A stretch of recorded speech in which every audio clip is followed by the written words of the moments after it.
Haideți să vă arăt cum se recrează James. Făceam micul dejun și l-am văzut pe geam. Așa se liniștește el. Imediat ajungem. Ce faci, mamane?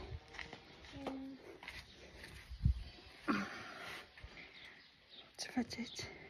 Mă joc cu pisica. Da? Liniștea de dimineață? Da.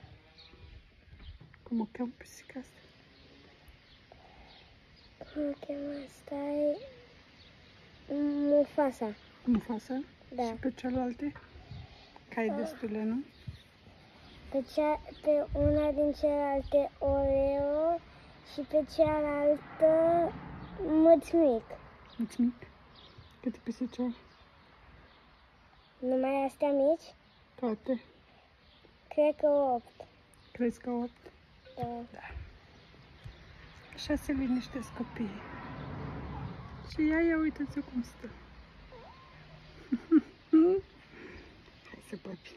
Gata micul dejun. V-am pupat, dragilor.